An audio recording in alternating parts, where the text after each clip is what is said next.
Buenos días, vamos a comenzar a desarrollar una nueva enfermedad que se denomina anaplasmosis bovina. Esta enfermedad está incluida en el módulo 2 de las enfermedades bacterianas que afectan a los rumiantes, como venimos viendo en este nuevo módulo. Yo soy la doctora Fabiana Cipollini y vamos a empezar a desarrollar esta enfermedad, que es una enfermedad muy conocida en nuestra región, muy importante desde el punto de vista productivo y sanitario, con lo cual vamos a tratar de hacer una síntesis de la misma para que ustedes comprendan cómo es esta enfermedad, cómo se presenta, cómo se manifiesta. Se conoce también como tristeza bovina, como complejo tristeza bovina, formando parte del mismo, además de la anaplasmosis, la babesiosis. Estas enfermedades, la babesiosis, ustedes la van a ver en enfermedades parasitarias, y con nosotros en enfermedades infecciosas vamos a desarrollar a la anaplasmosis. Continuando con la estructura que venimos desarrollando hasta el momento para cada una de las enfermedades, vamos a comenzar con una definición para esta enfermedad. Vamos a decir que es una enfermedad infecciosa de los bovinos y de otros rumiantes que se van a caracterizar por presentar debilidad intensa, emaciación, una anemia progresiva e ictericia, que está transmitida por artrópodos, ocasiona importantes pérdidas económicas y es provocada por el anaplasma marginale.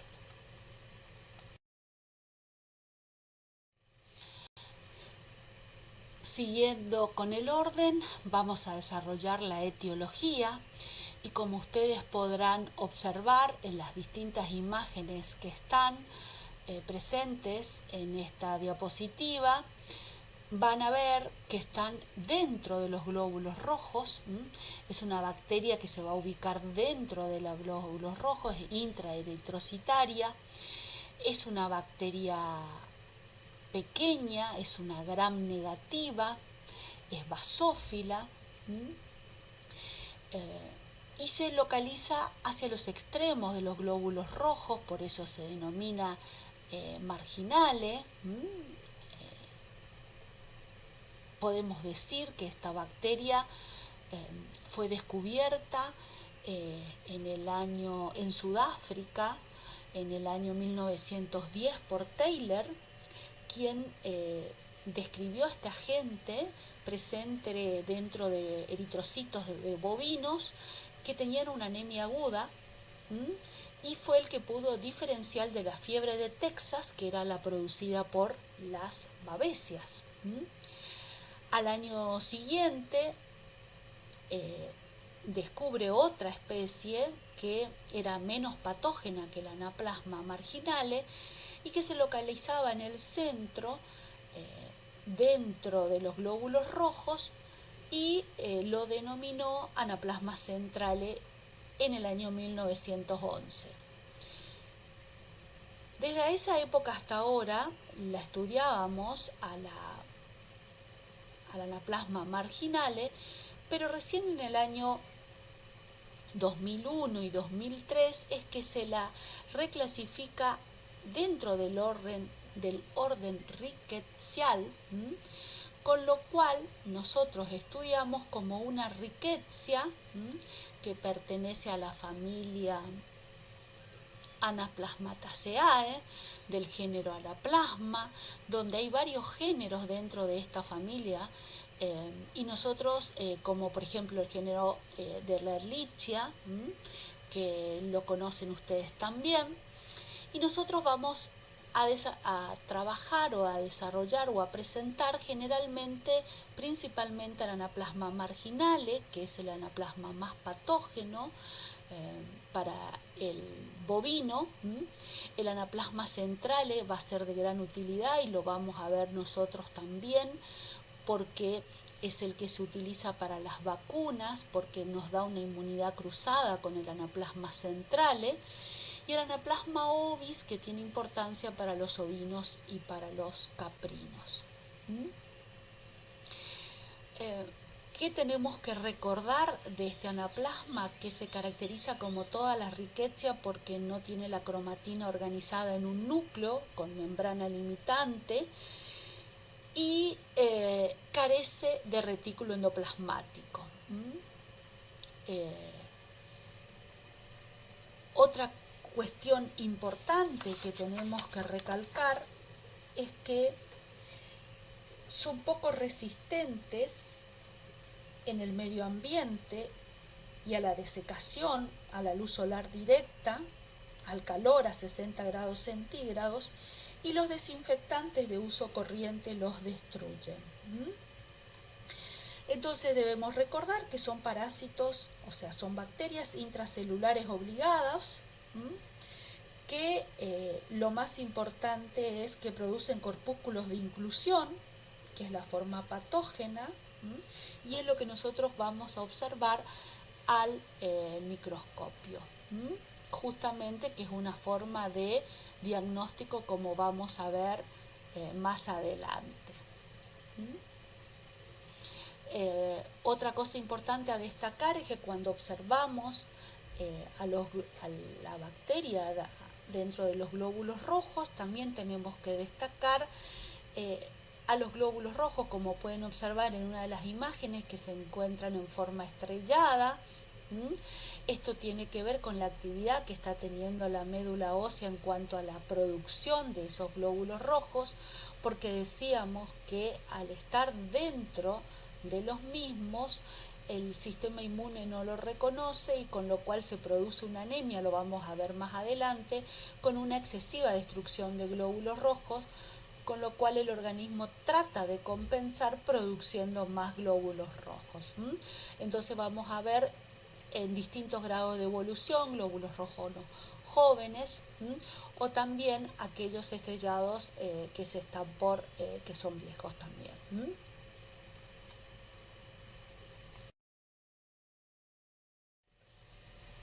En referencia al próximo punto a desarrollar, que es la epidemiología, vamos a comenzar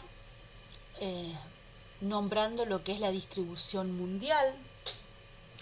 Es una enfermedad muy importante para las regiones donde el clima o las áreas son tropicales y subtropicales.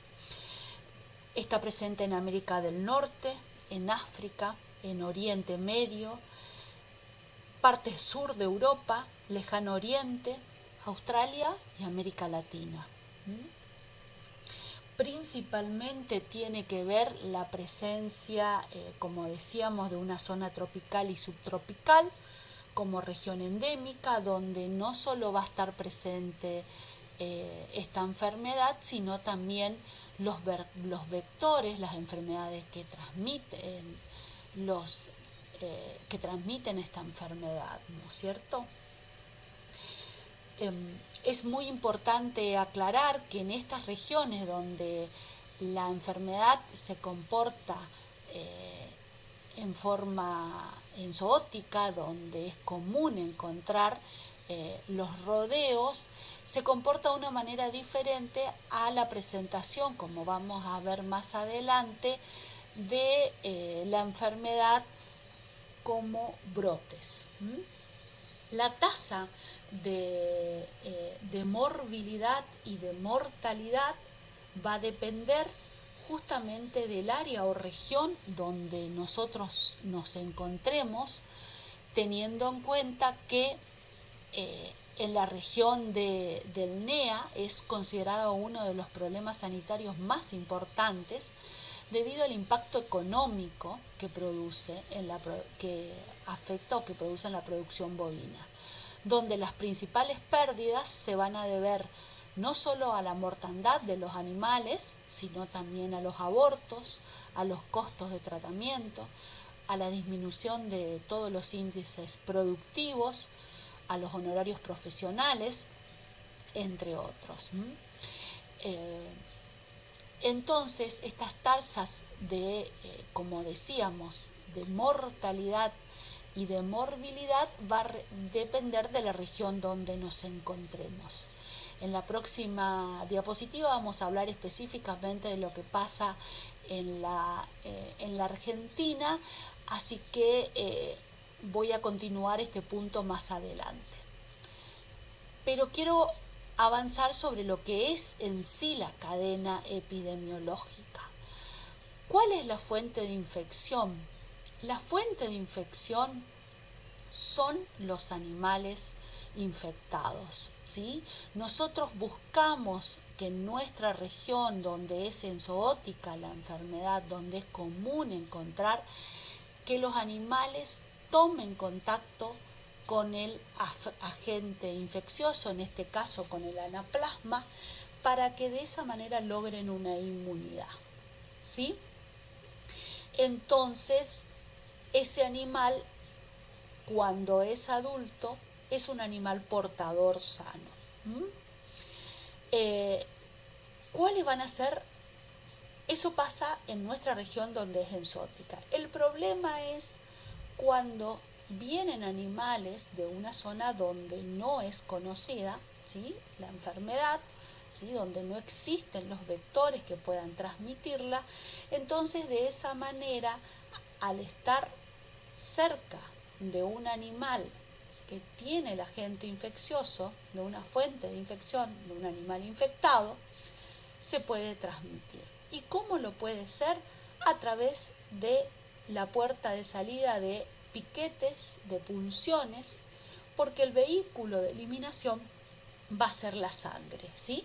Todo lo que tenga contacto con sangre va a ser una forma de transmisión para la anaplasmosis, donde la vía de transmisión más importante es la vía de transmisión indirecta, que se va a dar en forma mecánica, como lo vamos a ver más adelante, donde el rol principal lo tiene el tábano y también la garrapata, que es lo que estamos estudiando, cuál es su rol en la transmisión. La garrapata común del bovino que tenemos nosotros en nuestra región, que es el Rhipicephalus micropolius, antes denominada Boophilus micropolius.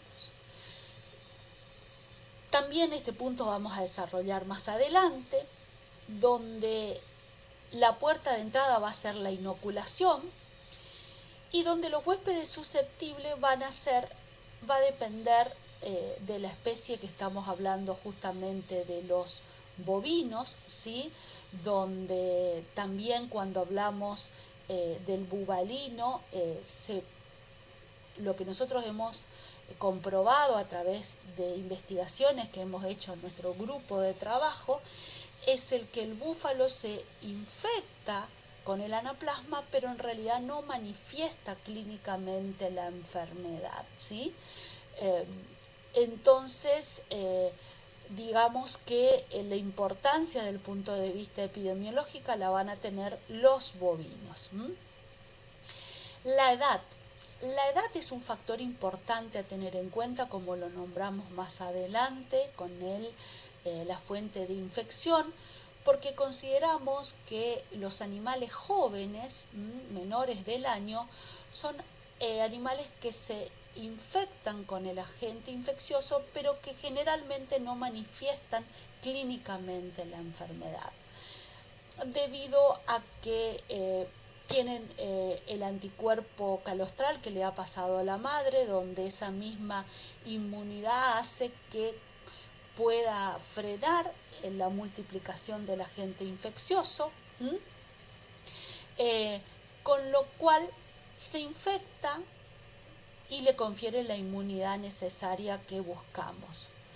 No sucede lo mismo cuando se infecta un animal adulto, donde aumenta la gravedad de los síntomas a medida que el animal es mayor, la severidad de la sintomatología, llevando a la muerte a animales adultos que no hayan tenido contacto cuando fueron jóvenes. Entonces la edad es un factor a tener en cuenta importante. El otro punto a tener en cuenta es la época del año, que lo vamos a ver también en otras imágenes más adelante, donde decíamos que esta es una enfermedad que se transmite a través de vectores. Entonces la época del año va a ser muy importante a relacionarla justamente con la presencia de estos vectores. Volviendo al punto de la epidemiología, de lo que es la distribución, como decíamos, en la Argentina, si ustedes observan este mapa es de SENASA del 2001, donde justamente con SPAT, es un trabajo publicado en el año 1994 y colaboradores, fue que él cuantificó qué pérdidas producía tanto la babesiosis y la anaplasmosis con las garrapatas para la Argentina. Y lo que es importante que ustedes tengan en cuenta en que en esta imagen donde pueden ver que la zona roja de la presencia de garrapata se extiende hasta 30 grados latitud sur, y que a los 33 grados de latitud sur podríamos decir que es una zona donde no está comúnmente la garrapata, ¿sí? No sería una zona enzoótica de la garrapata, ¿sí? Pero como pueden ver, pequeños puntos son casos o brotes de anaplasmosis, donde podemos decir entonces que para el cono sur, para América del Sur, se extiende hasta los 33 grados latitud sur los casos de anaplasmosis. ¿Qué otra cosa importante nos quiero transmitir en esta imagen?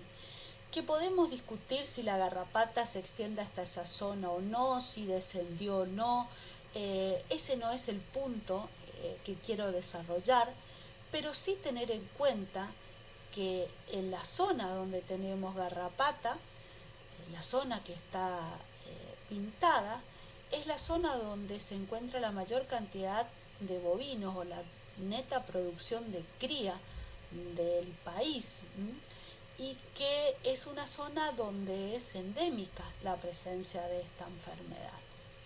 Entonces tenemos que tener en cuenta que esta zona a la que nosotros le podemos denominar zona de control o zona enzoótica, estamos hablando de una población de bovinos para esa época de 22 millones de bovinos, donde las pérdidas que produce económicas cuantificadas para la Argentina en ese momento eran de 38 millones de dólares, no solo de, les vuelvo a decir, de anaplasmosis, sino de babesiosis, de garrapata, todo lo asociado a estas enfermedades.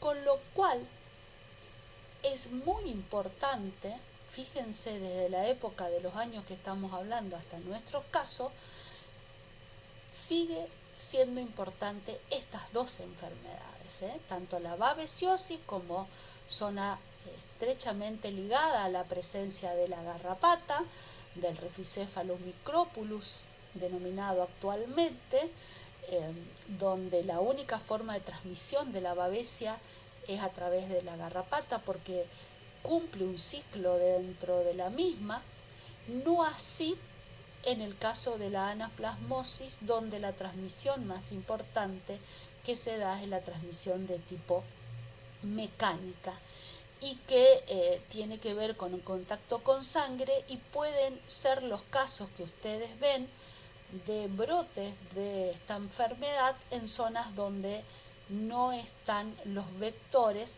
pero sí se deben, porque se han estudiado los mismos, al movimiento de los animales. Generalmente nosotros somos una provincia extractora de terneros, nosotros producimos los terneros para que se vayan a engordar a otra región, y cuando salen los animales de nuestra zona van libre de garrapata, lo que se busca, lo que se pretende, pero no se controla si realmente los animales vayan negativos a anaplasmosis, que sería la importante, la que se podría transmitir.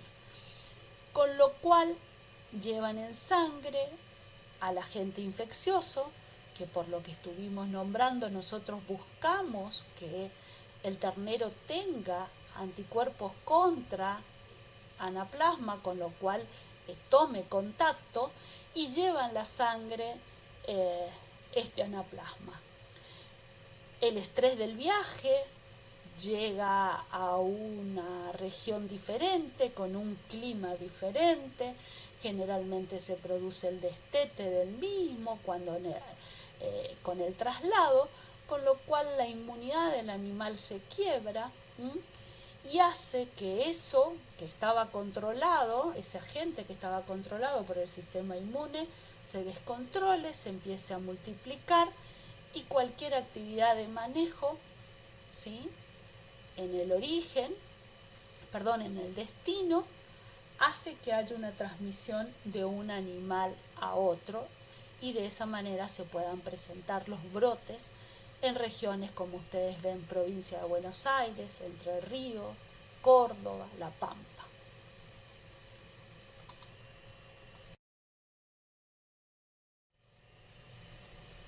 Continuando con la epidemiología de la enfermedad, dijimos que íbamos a desarrollar más adelante la transmisión mecánica de un animal hacia otro, donde el efecto principal, decíamos, lo tenía el tábano por la cantidad de sangre que ingiere el animal, ¿sí?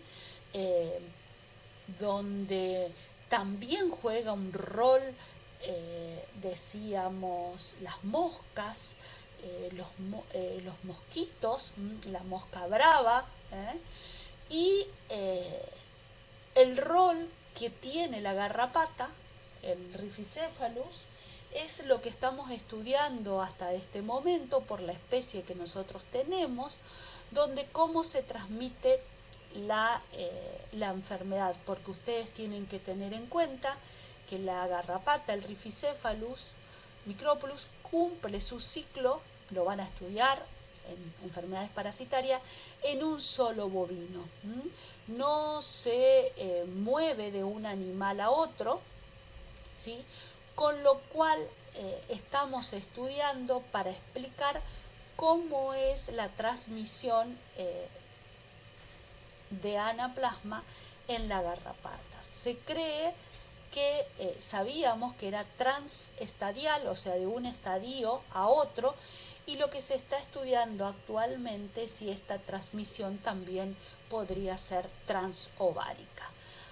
¿Y por qué es importante esto? Porque la hembra, ¿sí?, oviposiciona en el suelo, baja del animal, y de esta manera toda su descendencia podría estar infectada y realizar la transmisión de esta bacteria. Esto estamos actualmente, como le decía, en estudio.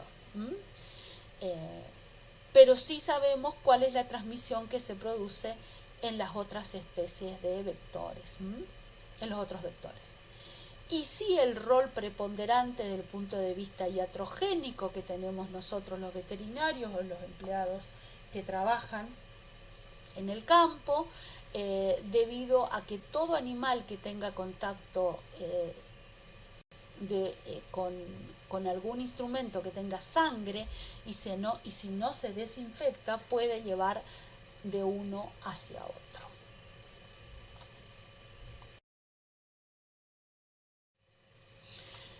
Continuando con la epidemiología, estas imágenes son para comentarle que no siempre estamos hablando de una enfermedad restringida a producciones de carne, sino también estamos hablando a producción con animales biotipo de leche, donde tiene que ver la región donde se encuentran estos tambos, o donde se encuentra el establecimiento, teniendo en cuenta los vectores como habíamos nombrado en las anteriores imágenes. Continuando con la epidemiología de la enfermedad, lo que quería mostrarle en esta imagen es la frecuencia mensual de los casos de anaplasmosis y babesiosis o infecciones mixtas que se pueden dar. Este gráfico en realidad corresponde a la región centro de Santa Fe, donde ustedes pueden ver que la estacionalidad tiene que ver con la presencia de los vectores, donde donde se produce en realidad el bache en la zona de junio-julio y aumenta en lo que sería septiembre en la primavera-verano, y también puede llegar a haber un pico en la zona de otoño, como vemos marzo-abril. En la zona del NEA, por ejemplo, se corresponde con esta situación, ¿no es cierto?, donde los picos más importantes o la presencia de estas enfermedades se ven en primavera, verano y en otoño.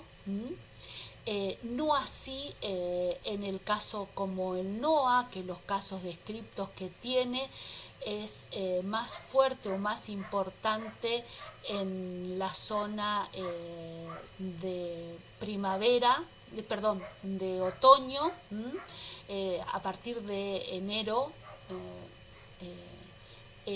febrero, marzo, abril, mayo, disminuyendo prácticamente en septiembre. Esto tiene que ver con lo que habíamos dicho, con la estacionalidad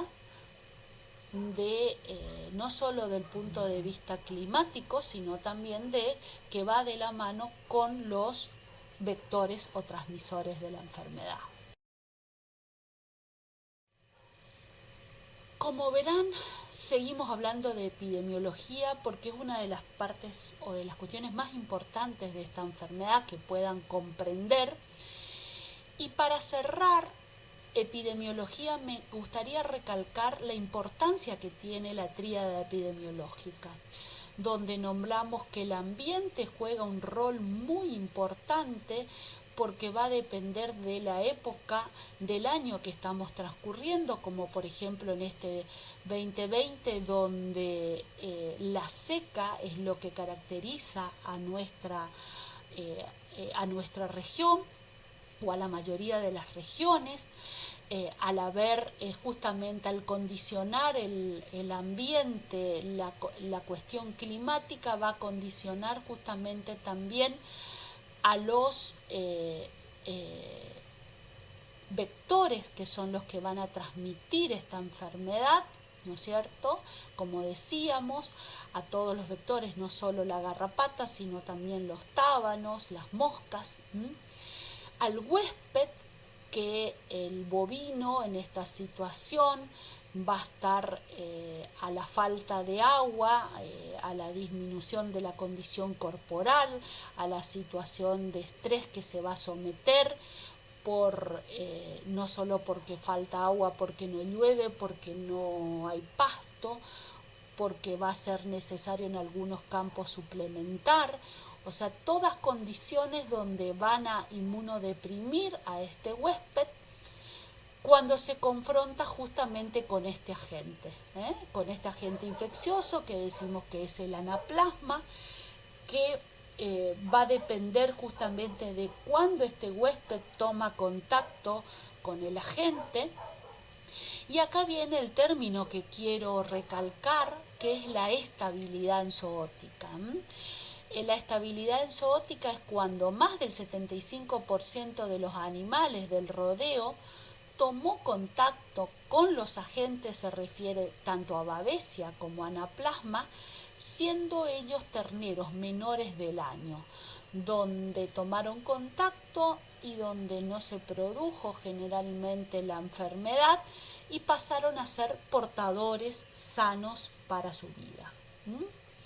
Entonces ese animal crece, se desarrolla en el campo, es una vaca, tiene inmunidad y queda preñada y luego le transfiere esa inmunidad a sus hijos a través del calostro. Eso es lo que nosotros buscamos o pretendemos en una zona de estabilidad enzootica. ¿Cuándo se da la inestabilidad enzootica? Cuando hay una fluctuación en la presencia de vectores, cuando estamos en una zona donde estamos erradicando a la garrapata, donde hay una disminución de la presencia de estos vectores, entonces nosotros no podemos asegurar que ese animal tomó contacto con el agente, no sabemos cuál es la situación que tiene. Cuando se establece el movimiento de los animales, van de una zona limpia o no, que no conocen a los vectores, que no conoce garrapata, por ejemplo, a una zona sucia o que sí es endémica la presencia de la enfermedad. Estos movimientos hacen que se creen situaciones de inestabilidad, con lo cual se rompe este equilibrio que decíamos que buscábamos o que se dé y se manifiesta la enfermedad y se presenta, si el animal es adulto, en forma aguda, donde de esta manera se dan generalmente la muerte de los animales, no se llega a poder tratarlas, y compromete severamente del punto de vista productivo a ese establecimiento. Bien, esto era lo que quería que quede claro con respecto a la epidemiología, porque es lo que vamos a seguir hablando sobre inestabilidad y estabilidad enzootica. En referencia a la patogenia de la anaplasmosis, decíamos que el anaplasma infecta a los eritrocitos maduros, lo hace por endocitosis, penetra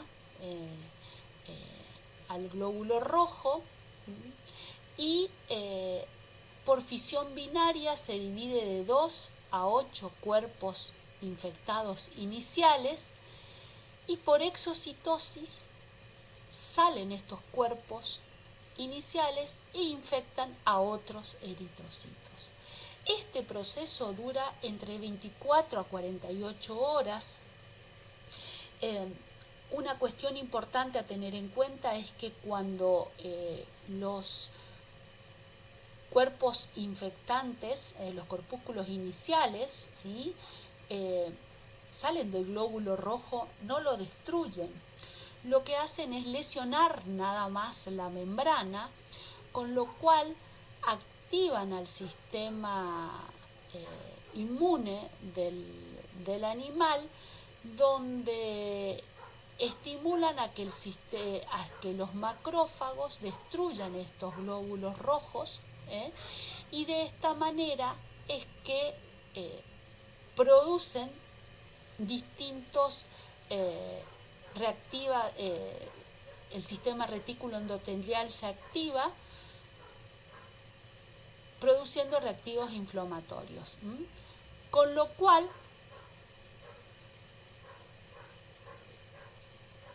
se empiezan a observar la sintomatología clínica. ¿Cuál es la sintomatología clínica?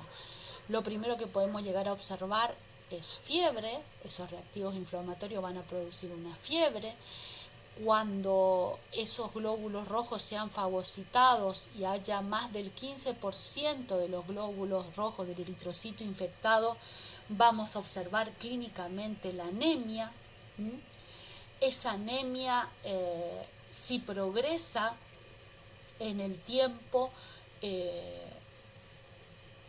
se va a constituir ya en una ictericia, en una liberación de bilirrubina, donde vamos a tener comprometido justamente el vaso en todo este sistema,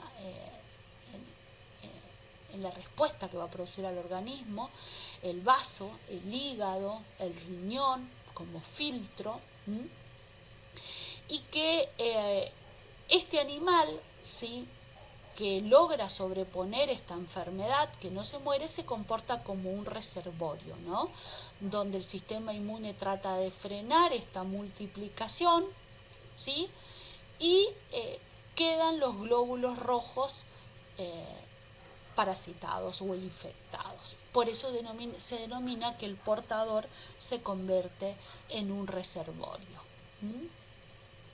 La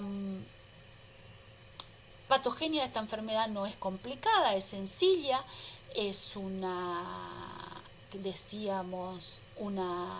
anemia que es regenerativa, que es una anemia progresiva, que la médula ósea trata de compensar este déficit de glóbulos rojos produciendo más glóbulos rojos inmaduros. Con lo cual, si se logra establecer el equilibrio nuevamente dentro del animal, se compensa, digamos, esta disminución de los mismos.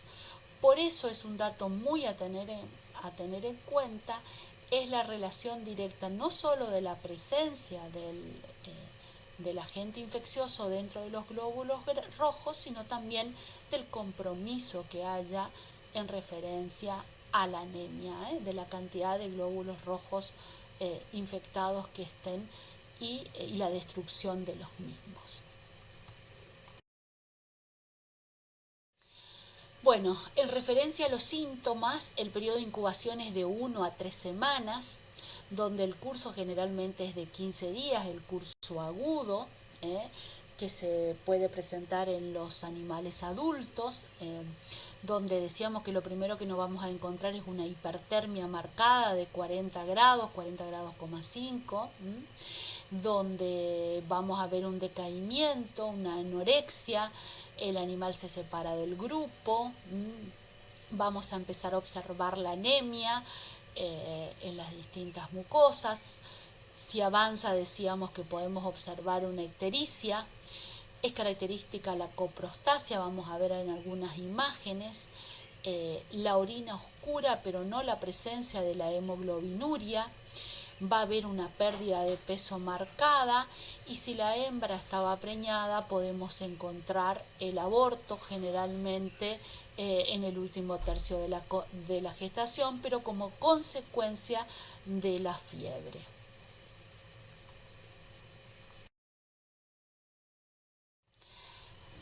Acá podemos observar los síntomas en las distintas imágenes, donde vamos a observar un animal desmejorado, donde el pelo está hirsuto, denota ya el síndrome febril, donde en las otras imágenes pueden ver la palidez de las mucosas, donde también pueden llegar a encontrar ictericia, donde decíamos que la coprostasia era característico, donde no se forma la materia fecal en forma de torta, que es característica en el bovino, sino puede llegar a ser en forma de boñigas, y también la orina, que decíamos que era un tinte más oscuro, pero no con presencia de hemoglobinuria, que va a ser un diferencial de babesiosis. Generalmente en el campo el productor o el empleado, el peón, se da cuenta del animal que está triste, que está rezagado, que no está con todo el grupo, porque justamente es una enfermedad que decíamos que era común y se debe a los síntomas principales de la temperatura y de la anemia manifiesta.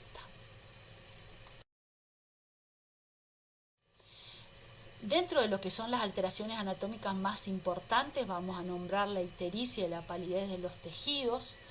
Decíamos que había una anemia muy importante, por lo cual la sangre es rojo claro. Decíamos que estaba comprometido todo el sistema retículo endotelial, o sea, el vaso, el hígado, el riñón, la esplenomegalia es importante, la hepatomegalia también. Lo que llama mucho la atención es la vesícula biliar pretórica, repleta, la bilis espesa y con un tinte oscuro, como vamos a ver en algunas imágenes, debido a que los animales no se alimentan durante mucho tiempo, debido al síndrome febril que tienen y a la anemia manifiesta, y la orina que decíamos que era más oscura. Este grupo de imágenes son de una necropsia, de un lote, de justamente animales que vinieron de Córdoba, eran vaquillas que estaban preñadas y que vinieron a una región de Chaco, donde ustedes pueden observar que ante el reclamo de la cabaña, hacia la cabaña del productor, pueden observar la presencia de garrapatas, como ven. Fíjense el color de la caravana amarilla, del mismo color de la oreja, de la ictericia marcada, y en las imágenes superiores cómo se observa justamente la ictericia generalizada en la res. Continuando con la necropsia de ese animal, como pueden observar en la imagen superior izquierda, la vesícula biliar está repleta, está completa. El tamaño, miren en la otra imagen, de lo que es el vaso comparado con un cuchillo, de la esplenomegalia importante que hay. El tamaño de los riñones, que se encuentra hacia abajo y a la izquierda, y de los aumentos en general, el tinte ictérico que tenía los mismos. Esta es una imagen para mostrar más de cerca lo que pasa con la vesícula, que decíamos que estaba pletórica, repleta y con una bilis espumosa, oscura. Y también con respecto al tamaño del vaso, del aumento del tamaño del vaso con la esplenomegalia. Entonces, para poder establecer un diagnóstico clínico es vital la anamnesis, donde tenemos que tener en cuenta justamente la presencia de los vectores, en qué época estamos, de qué manera se tratan o se trabajan con respecto a los vectores, qué vectores hay, en qué región estoy en una región que es indemne, de lucha, cómo se comportan con respecto a ellos, generalmente hablando de la garrapata, o qué manejo se hace para el tábano, para las moscas, la edad de las cuales estamos trabajando, la raza, porque hay una cosa que me olvidé cuando nombré con respecto a la raza, que en realidad las razas más susceptibles de contraer esta enfermedad son el Hereford y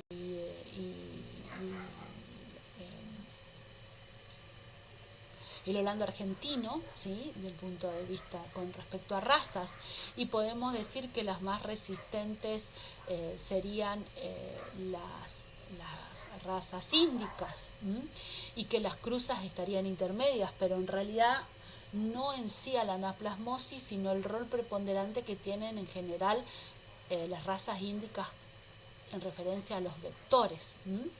a la característica de la piel, al movimiento que tiene la piel y a la untuosidad, disminuyendo de esta manera la posibilidad de que los vectores transmitan estas enfermedades.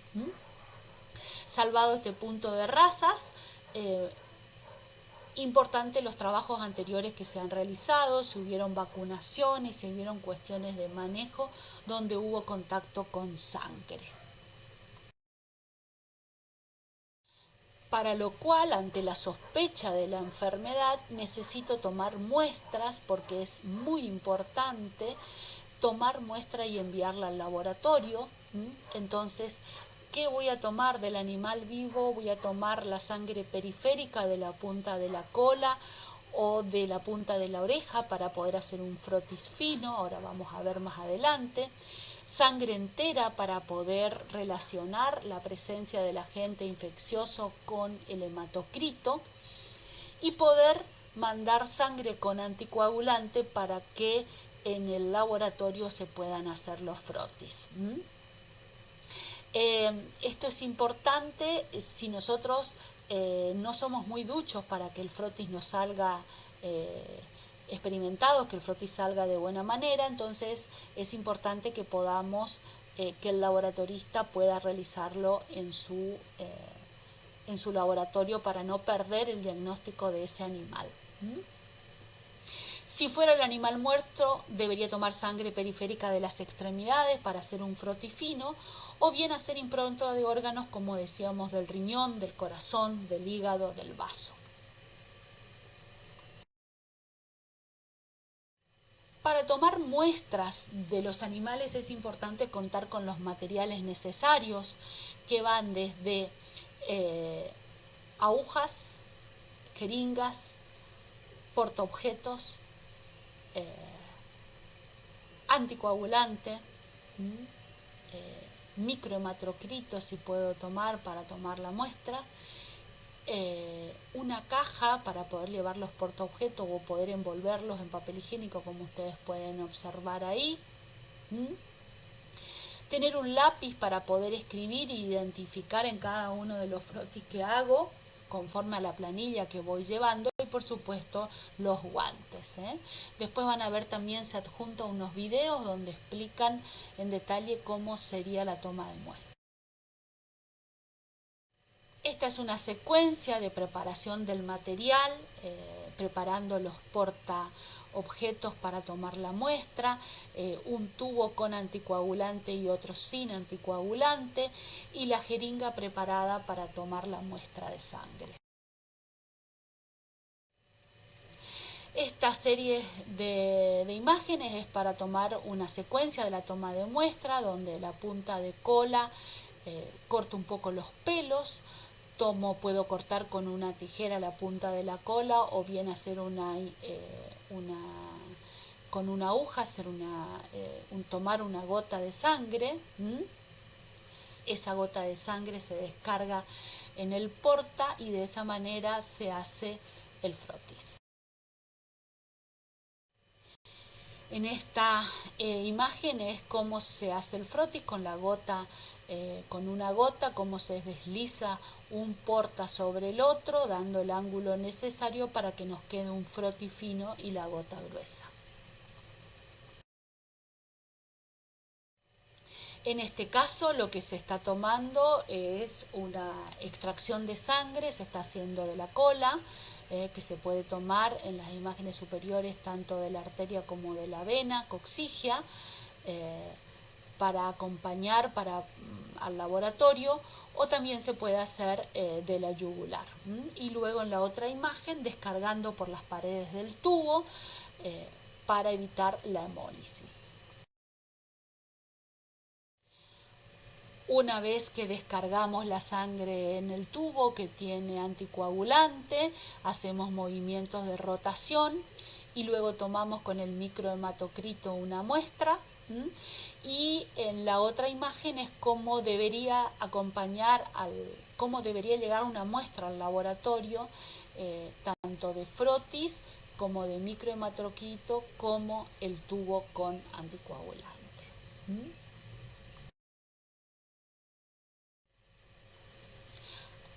Y estuvimos hablando de toma de muestra hasta este momento. Ahora vamos a hablar del diagnóstico de laboratorio.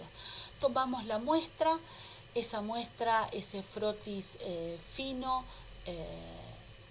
lo mandamos al laboratorio con el protocolo necesario, acompañado de cada identificando al animal, donde en el laboratorio lo que se va a hacer es un examen directo, una bacterioscopía, donde se va a fijar, donde se va a colorear y donde se va a observar al microscopio.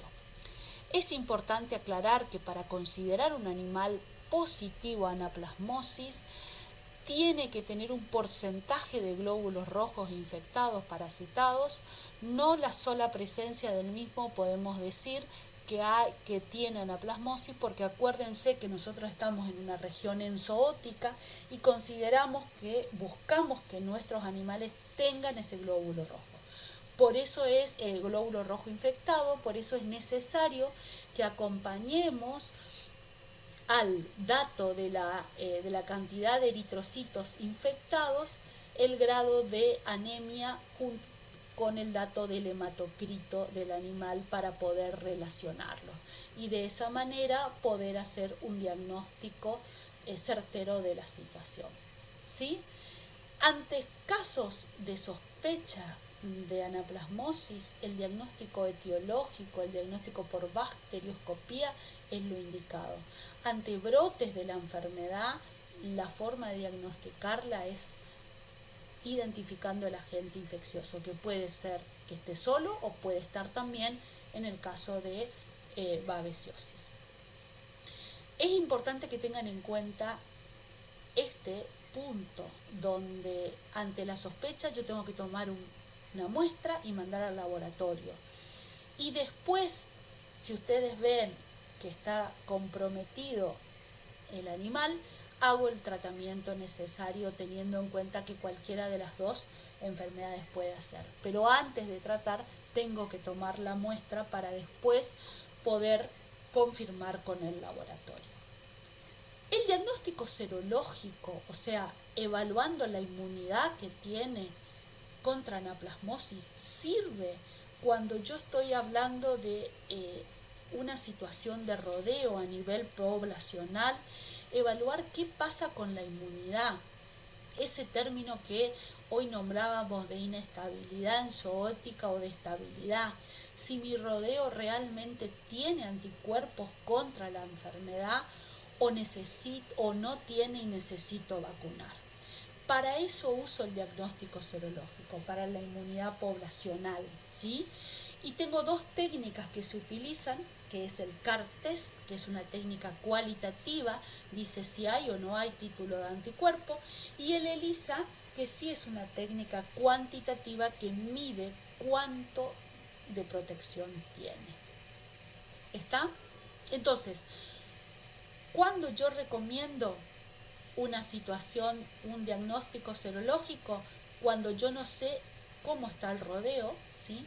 Con lo cual recomiendo un muestreo de un porcentaje, de un 10%, por ejemplo, de la categoría que yo quiera saber cómo se comporta esta enfermedad, tomando muestra de los mismos y mandando al laboratorio. Y de esta manera puedo inferir en qué situación están con respecto a esta enfermedad. ¿Cuándo más puedo utilizar este diagnóstico serológico? Cuando yo quiero evaluar si la vacuna que coloqué me dio inmunidad necesaria. Entonces, a partir de los 90 días que vacuné, puedo hacer el diagnóstico del punto de vista serológico para que me dé una respuesta del mismo.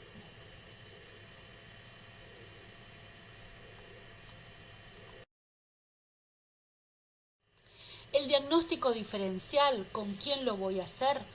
Con la que va de la mano, con la babesiosis, donde en realidad la babesiosis teníamos dos babesias, decíamos la babesia bovis y la babesia bigémina. La babesia bovis es la que va a producir los síntomas nerviosos, porque es la que se ubica a nivel de los capilares a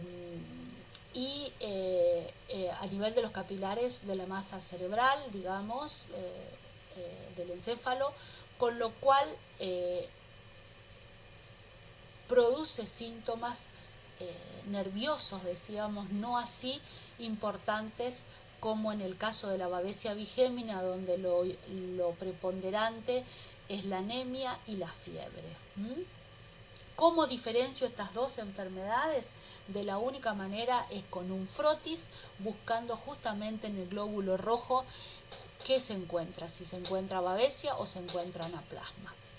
Con respecto a rabia, ¿por qué figura rabia como diferencial? Porque anaplasmosis en un comienzo de la enfermedad, donde se producen esa anemia muy progresiva, puede llegar a producir síntomas nerviosos que pueda investir alambrados. No es lo más común que se encuentre esta forma nerviosa de estos síntomas nerviosos. Lo que sí más importante es desde el punto de vista de la anemia en sí de la enfermedad. El tener en cuenta rabia lo vamos a ver más adelante, porque la forma de hacer el diagnóstico de rabia es mandando una muestra de cerebro, con lo cual esta es una enfermedad, una zoonosis muy importante, mortal, tanto en los animales como en el hombre, y con lo cual hay que tener los recaudos que lo vamos a ver más adelante. En referencia a carbunclo, podemos decir que carbunclo se puede dar por la muerte sobreaguda, la manifestación sobreaguda, donde se mueren los animales sin presentar síntomas. Generalmente se dan en las categorías donde se apuran los animales, donde se los mueve de un potrero a otro con mucho calor, y por el grado de anemia caen muertos. La diferencia que puede haber con carbunclo es que la salida de sangre en el carbunclo, acuérdense, es oscura, incoagulable, y en este caso en anaplasmosis lo que tenemos es rojo claro por la anemia que se va a manifestar. Entonces se da generalmente, como decíamos, como diferencial de la muerte apoplética, sin síntomas, que se muere.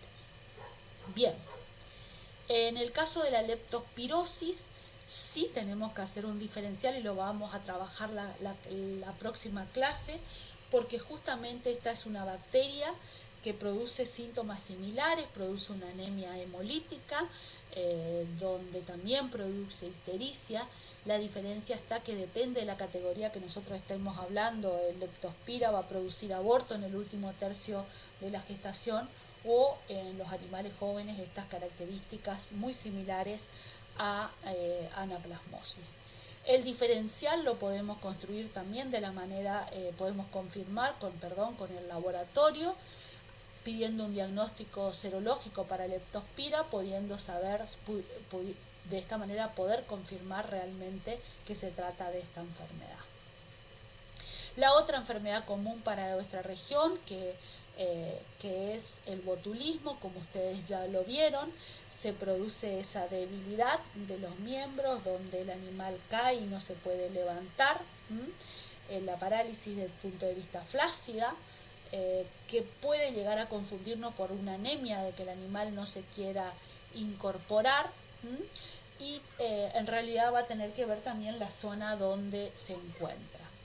De la mano va con la hemoglobinuria basilar infecciosa, que es otra clostridial, donde decíamos que el hígado es el que va a estar afectado. No se dan todos los animales, decíamos que era puntual y que se da en las categorías adultas, y que la forma de hacer el diferencial es a través de un frotis.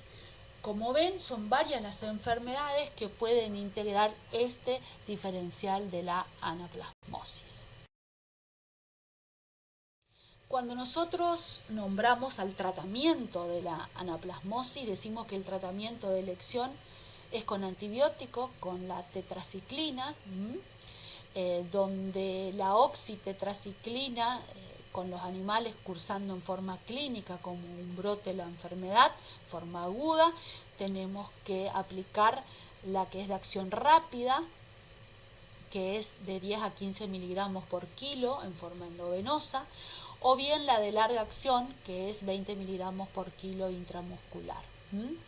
Esta combinación va a tener que ver, depende del estado con lo cual se encuentra el animal, del hematocrito, para que se pueda, de la manera que evaluemos el pronóstico, ¿no es cierto?, justamente de este animal, ¿no? Generalmente con una dosis, ¿sí?, dependiendo del estado general del animal, se puede tratar. Va a depender, como le digo, de cada situación en particular.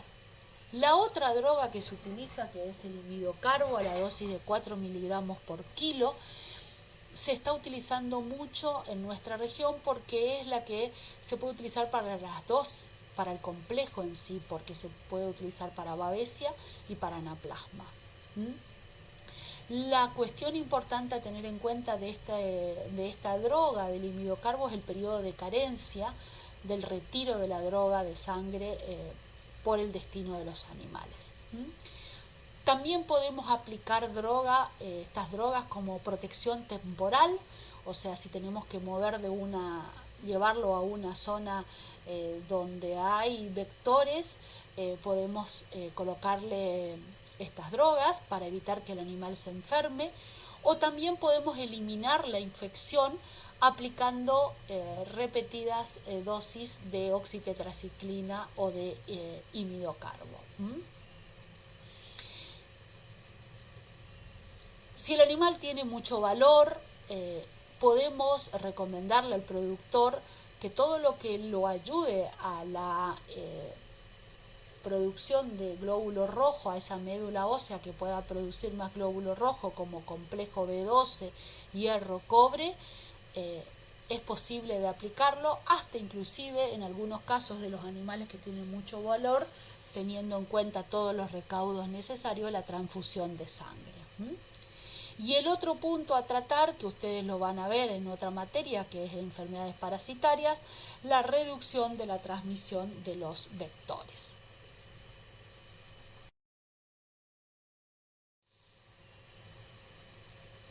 El otro punto a desarrollar es la profilaxis. Existen en el mercado vacunas vivas con el anaplasma, como lo habíamos nombrado al inicio, con el anaplasma centrale, que produce una inmunidad cruzada con el anaplasma marginale. Se utiliza este anaplasma porque no es patógeno, no es tan patógeno. La concentración es de 2 por 10 a la 7 eritrocitos infectados. Con respecto a esta vacuna, hay dos laboratorios que la producen, los laboratorios de INTA Mercedes y INTA Rafaela, y en forma refrigerada la vacuna, y la vacuna congelada que produce el laboratorio, la vacuna de Biojaja del laboratorio Litoral. Tenemos que tener en cuenta la conservación del inmunógeno, que esta es una vacuna viva, con lo cual los eritrocitos están infectados. Todo el manejo que se hace de este inmunógeno es importante que se haga a cargo de un médico veterinario que sea responsable en todo este proceso, donde lo vamos a ver ahora en una serie de imágenes más adelante. ¿Cuándo indicamos esta vacuna? Indicamos esta vacuna, la edad es animales jóvenes, menores de los 10 meses, del año. Es importante cuando colocamos esta vacuna, hacer un seguimiento clínico de los animales que colocamos, porque decíamos que es una vacuna viva, vacunar y controlarlos entre los 35 y 40 días, que es donde se cumple el periodo de incubación de esta enfermedad, para mirar, observar los animales que no desarrollen síntomas. Por eso es muy importante identificar al animal que estemos vacunando, que el animal se encuentre en buen estado de salud, para que pueda elaborar los anticuerpos que estamos buscando. Y podemos hacer un seguimiento serológico a los 90 días de que vacunamos, evaluando si la vacuna nos dio una buena inmunidad poblacional. Esta es una serie de imágenes de un ensayo que se hizo, donde se quiso evaluar la vacuna refrigerada versus la vacuna congelada, la inmunidad. En realidad me gustó la serie de imágenes para mostrarle cómo viene la vacuna refrigerada, que tiene una duración de 7 días desde el momento que se la fracciona en el INTA. La vacuna llegó refrigerada al establecimiento, se colocó, se preparó para cada animal una jeringa con agujas que luego se descartaron y se hizo la inoculación. Esta es la vacuna que viene criopreservada, donde con nitrógeno líquido, con los termos, se llevó al establecimiento, donde se necesitó una serie de implementos. En ese momento se utilizaba ese tipo de jeringa. La vacuna venía como si fuera una pajuela de inseminación artificial, similar a la misma, se descongelaba y una vez que se descongelaba se aplicaba con el aplicador y de esa manera se introducía la vacuna en cada uno de los animales. Esto es para mostrarle la diferencia que hay en cuanto a los dos tipos de vacuna que existen en el mercado. Le podemos decir que las dos vacunas dan inmunidad. Es importante poder controlar después de que se coloca cualquiera de las dos vacunas a un grupo de animales si se logró la inmunidad que buscamos. ¿Cuándo debo vacunar? ¿Cuáles son las razones para vacunar? Protección generalmente en la provincia de Corrientes, en el sur de la provincia de Corrientes, se logró introducir como una vacuna más al calendario de vacunación por la situación particular que se vive con respecto a la garrapata, donde se crean hay situaciones marcadas de inestabilidad porque no había zonas con garrapata y hoy hay zonas con garrapata, con lo cual es importante proteger a los animales. Entonces, protección de animales susceptibles trasladados a zonas donde la enfermedad es enzótica, por ejemplo, si se quieren traer de la zona del norte de Entre Ríos a nuestra zona, el norte de Corrientes, es importante vacunar antes de que lleguen los animales. Prevenir las muertes en lugares donde ha retornado la garrapata cuando la erradicación ha fallado, como por ejemplo sur de la provincia, norte de Entre Ríos. Y protección de animales en áreas enzooticas donde la población no es suficiente, lo que nos está pasando en nuestra zona, donde las situaciones climáticas hacen que fluctúen la carga de garrapata, con lo cual es necesaria anexarla al plan de vacunación. Generalmente cuando nosotros incorporamos reproductores mejoradores que vienen de cabañas de que no están en la región o de zonas donde no conocen los vectores, es importante tener en cuenta y controlar no solo que hayan sido vacunados, sino que antes que ingresen estos animales, poder evaluar que tengan la inmunidad necesaria a través del diagnóstico serológico de anaplasmosis y ovobabesiosis.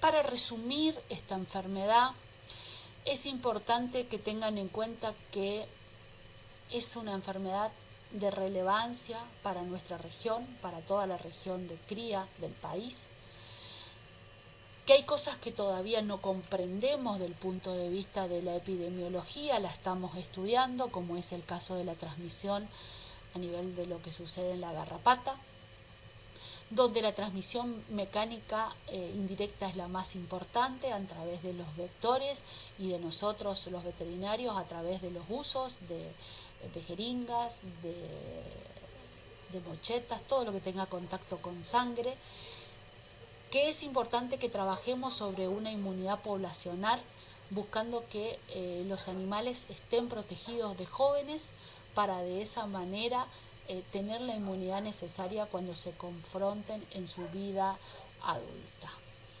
Existe una vacuna, existen diagnósticos, hay que emplearlos en los momentos claves. Tenemos que trabajar sobre el control integrado de lo que es los vectores, de tanto garrapata como los tábanos. del rol que tenemos nosotros en la salud pública, en cuanto a generar el alimento, a generar la carne, a la producción de carne, y que esa carne sea inocua. O sea, somos responsables de lo que producimos. Nada más, hay una imagen a continuación que es sobre la bibliografía recomendada. Van a tener 2 videos que se les anexa sobre muestras, toma de muestras de INTA. Existe mucha información sobre esta enfermedad. La información recomendada es generalmente de INTA, donde les subo cuáles son las publicaciones que puedan completar aparte del Blood como material de lectura.